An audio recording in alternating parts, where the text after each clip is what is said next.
Welcome back. I'm going to try to make this a fairly quick video about how to use DAR when you are doing genealogy. So a lot of people don't know that DAR has a public database that can be used. So like going here, this would be the members website, which you can only log into if you have an active dues paying membership in DAR. So we're not going to worry about that. This is free. So one of the things you want to do is just dar.org right here at the top. Then you want to click on this genealogy button there, and it's going to give you a whole bunch of information. If you are interested in joining, you can contact a chapter right here, and it'll show you like where the chapter is located, what the name is, if they have a website, so on and so forth. And then we have a whole bunch of different links here. We're going to skip over how do I begin, and we're going to go to genealogical research, what they call the GRS. And we are going to go ahead and we are going to click on the Descendants Database. So this is the Descendants Database, and what is in the Descendants Database is over 7.1 million names. We actually know that's low. It now includes over 15 million names of folks who have been included in every application since DAR was founded. I also want to point out right here, looking lovely over here on the left is Yvonne Lizer. She is a genealogist, a fantastic woman, and also our current state regent for the District of Columbia DAR. So I love that every time I go to the website, I see her smiling face.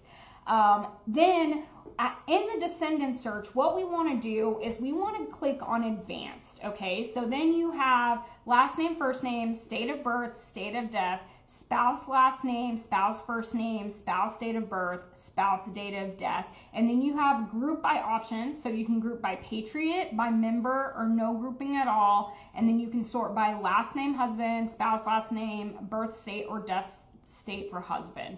So again, one of the reasons why things are kind of focused on the husband is because of how our society evolved, right? Women were considered property, first of their fathers, then of their husbands. So a lot of things tend to be focused on the male patriarchal line. We just can't get around that, right? So it is much easier to start searching by men in this database.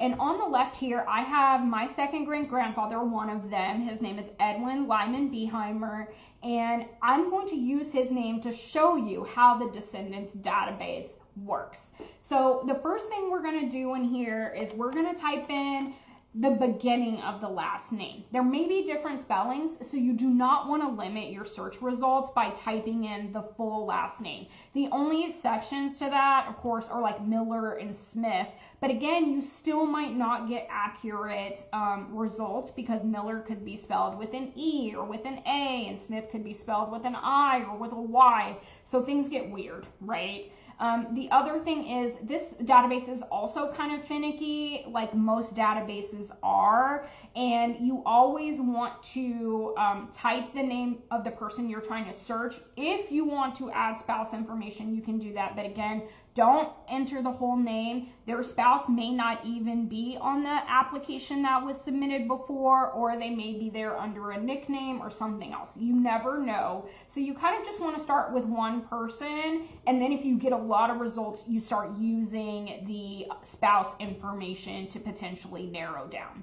So I'm going to put in BEHY, and I'm going to put in EDW, and I'm going to hit search.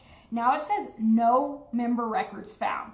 And I know that to be true because I've already searched this person and I know. And it says click here to refine your search. So the first thing you can kind of do is you can start to go backward. So here on Ancestry, I'm going to click on relationships, and here I have his parents, I have his spouse, I have, his siblings if I want to click down on that. So now what I'm going to do is I'm going to try to search for his mother, not his father, because I want to see if potentially there's someone on the female line that I can find. So I'm going to click here. I'm going to do John. That's a short last name. So I'm going to go ahead and put the whole last name in because it's also going to return Johnson and all that other stuff. And then I'm going to type in HES, again, not the whole name, and click search. Okay, so now it has found 59 results, and I'm going to go down here and say, okay, well, Hesse Johnson, that's not right because the last name's not Johnson. So I'm going to go through not Johnson, not Johnson, not Johnson, not Johnson, not Johnson, not Johnson, not Johnson, not Johnson, not Johnston, right? And you can keep going through. Now, again, I know that these results are going to be correct just because I've done this search before on my own ancestors. So I'm just going to go ahead and go back, and I'm going to teach you a quick little lesson about naming in the olden days. So Hester could have also been written down as Esther, E-S-T-H-E-R, or Esther as E-S-T. So you want to be careful with all of those different name spellings. So since I know that, I'm going to go ahead and I'm going to put in EST and see what shows up. So now it's found 228 names, right? That is very intense, very crazy, but you can then go through all of those names, see if the names are pretty similar, and then if the born or death dates match up. Again, I actually know for certain that this family is not in the database currently, and I'm working on it. So I'm going to go ahead, I'm going to go back, or you can click Descendants up here. You can clear the form to start your search over again. You can click on advanced search, it'll clear it again. So I'm gonna go, let me explore a different line, okay? So I'm gonna click on Daisy Cole, and then I'm gonna click on relationships again, and I'm gonna see if we have these people in the database. And then you see John again. This is not uncommon, right? A lot of families intermarried as soon as you start going back and back and back and back. So I'm going to go ahead, I'm going to click on James, and I'm going to search for him. And this is a more common name, right? So again, it's short. I'm going to go ahead and put in the whole 4 letters because it's going to return Cole, Coles, Coleman, like all kinds of stuff.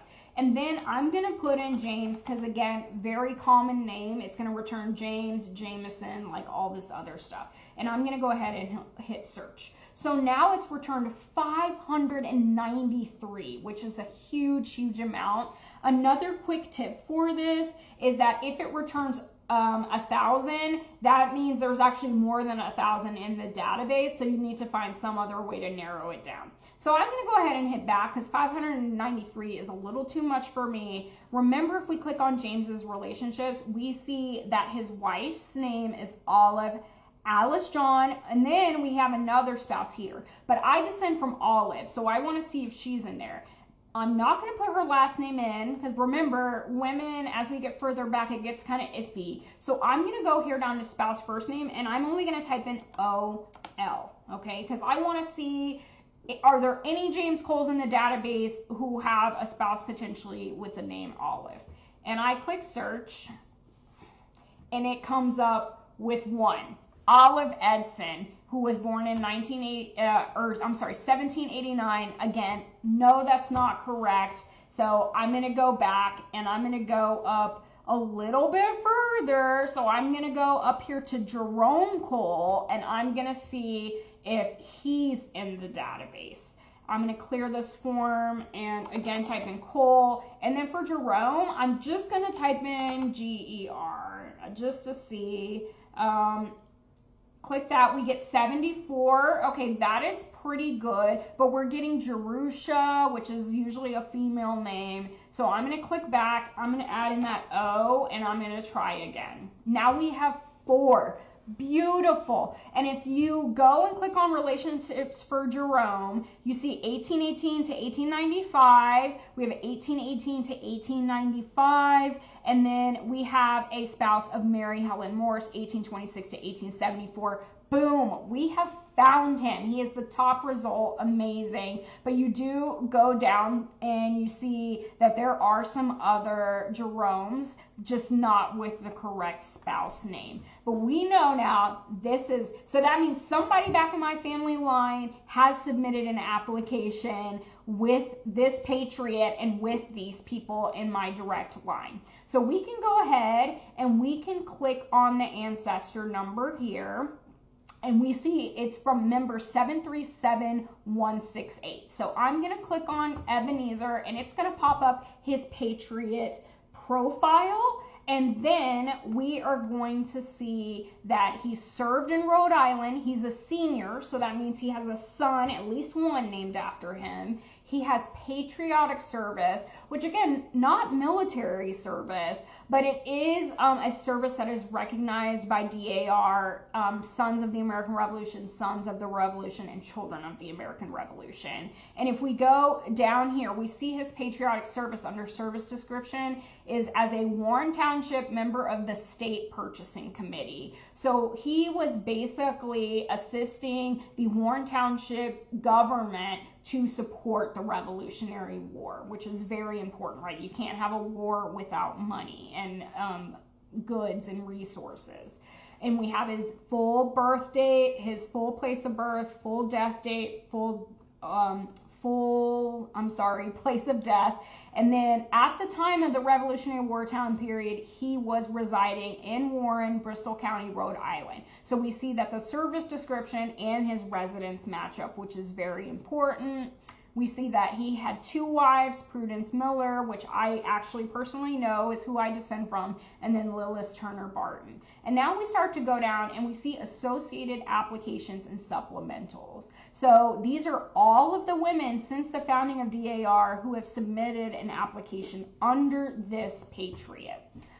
So if you click like here, you can see D, that's what we call the descendants list. So it gives you some information that was submitted on the application. Since this was a very early application, you can see we don't have any dates. I like to say when DAR first started, they kind of let folks join based on vibes. So you didn't have to provide a lot of information. And of course, that is no longer the case. So we're going to click back.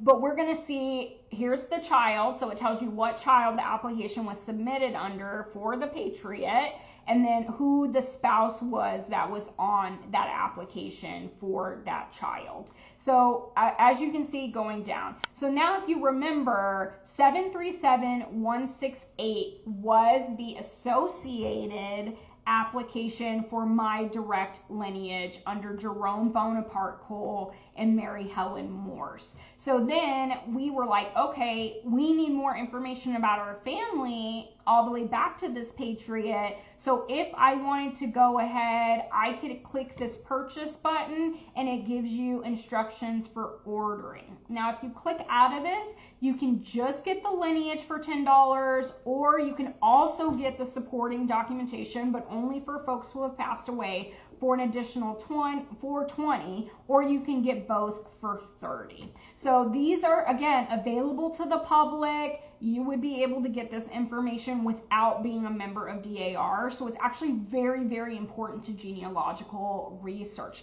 As the applications get more and more into the modern time, you're going to get more and more information about those ancestors in your direct line. So if we go ahead and hit back here, you also see that you can click the member number and it will say, click here to view all revolutionary ancestors related to number 737168. So again, you can go here, you see that the only patriot associated, the only Revolutionary War ancestor associated with this member is actually Ebenezer Cole Sr. Not unusual. Most people only submit one application. As a genealogist, I feel responsible to make sure I submit way more than that. But if you see this here, like a number under this add volume here, that means that member has submitted multiple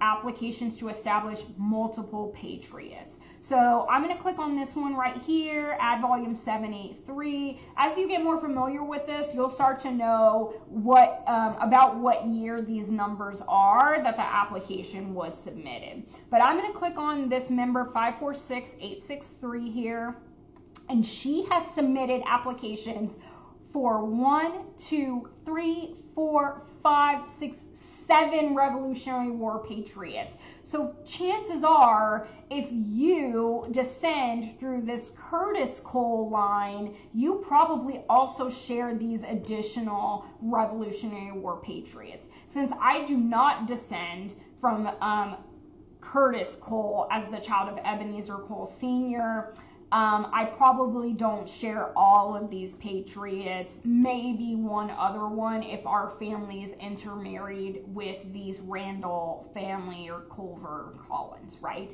But this is a great way to find some information about your line and then clues about where that information may be. Because if you purchase the lineage and you see the supported documentation that is listed, it will tell you, oh, we found this on Family Search, we found this in this book, we found this on Ancestry.com. Again, the more modern applications are going to have the best information about where to locate that information, but it is a vastly underused genealogical tool that DAR makes free and available to the public. Let me know what else you would like to learn about your genealogy.